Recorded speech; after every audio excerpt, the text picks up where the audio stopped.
Nous avons vu pour l'onde sonore l'effet Doppler, c'est-à-dire la variation de la fréquence en fonction du déplacement relatif de l'émetteur et du receveur. Mais il y a deux autres phénomènes qui apparaissent dans le monde ondulatoire, à savoir la diffraction et l'interférence. Le phénomène de diffraction apparaît dès qu'on présente un obstacle devant l'onde. Par exemple, si devant une onde plane de longueur d'onde lambda, je présente un écran qui est percé d'un trou d'un diamètre A. Si nous avions des particules, eh bien le faisceau derrière le trou respecterait la forme du trou. Mais ce n'est pas le cas pour une onde. Pour une onde, tout se passe comme si chaque élément faisant partie de ce trou émet sa propre onde circulaire. Si je place un écran à une certaine distance de ce trou pour observer l'onde totale reçue par ce trou, je vais voir apparaître une tache qui aura un diamètre supérieur au diamètre du trou, suivie de taches concentriques à des intensités de plus en plus basses. L'ouverture angulaire de la tache principale θ est en relation avec la longueur d'onde et le diamètre du trou. Le sinus de cet angle est égal à 1,22 multiplié par la longueur d'onde divisé par le diamètre du trou. C'est ce phénomène que l'on appelle diffraction. Une des conséquences de l'existence de la diffraction fait que si on présente deux sources différentes, eh bien les deux tâches de ces deux sources peuvent se superposer, ce qui fait que sur cet écran, on ne distinguera pas qu'il y a deux sources. Ce phénomène s'appelle le pouvoir de résolution. Et donc, en fonction du diamètre d'ouverture, vous pourrez, oui ou non, distinguer qu'il y a deux sources au lieu d'une seule source.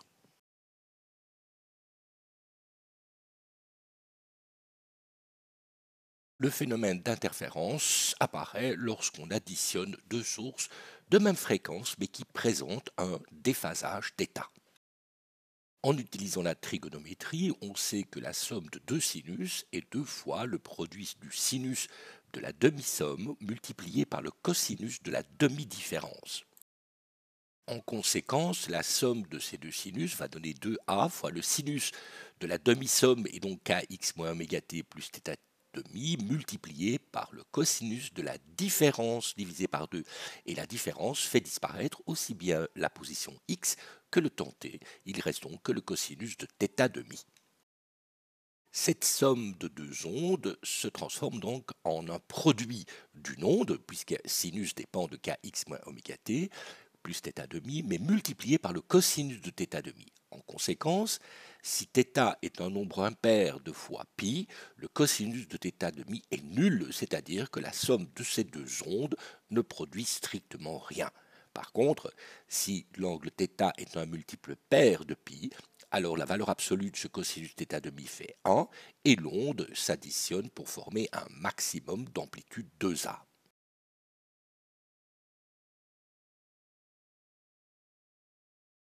Mais comment faire pour obtenir ce déphasage?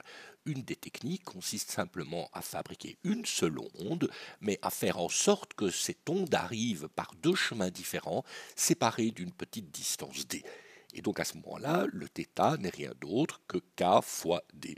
Et donc on a automatiquement annulation, c'est-à-dire interférence destructive, si la distance d est un multiple impair de la demi-longueur d'onde, et on a une interférence constructive si d est un multiple de la longueur d'onde.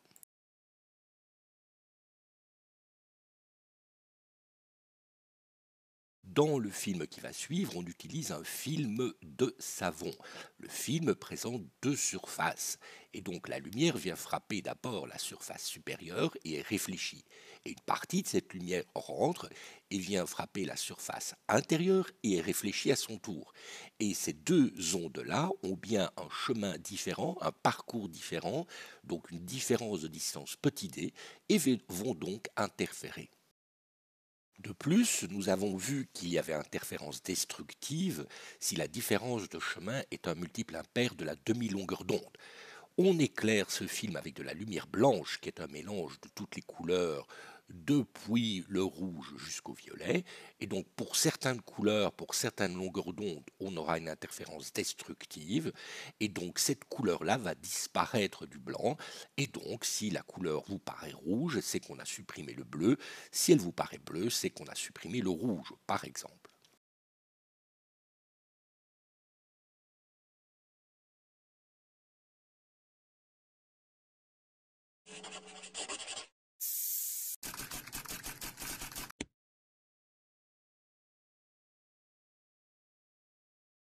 Dans une coupelle contenant du liquide vaisselle, trempons un cadre rectangulaire réalisé en fil de fer.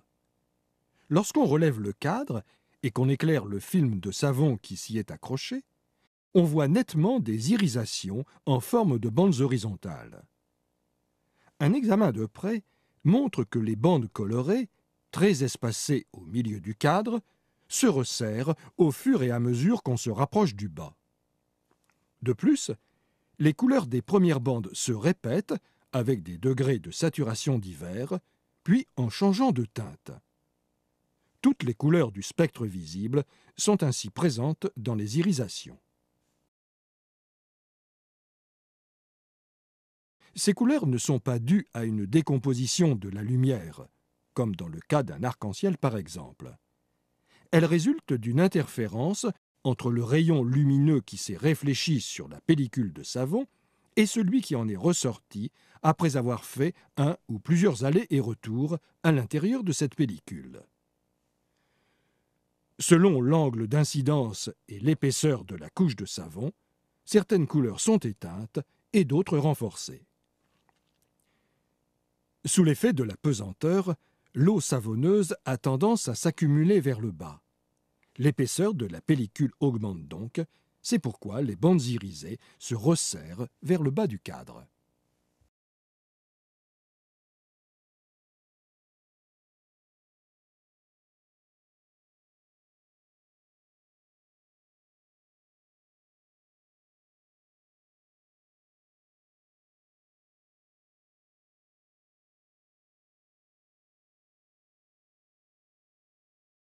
Encore une autre façon d'obtenir ce déphasage, c'est de présenter devant l'onde un écran percé par deux trous séparés d'une distance d.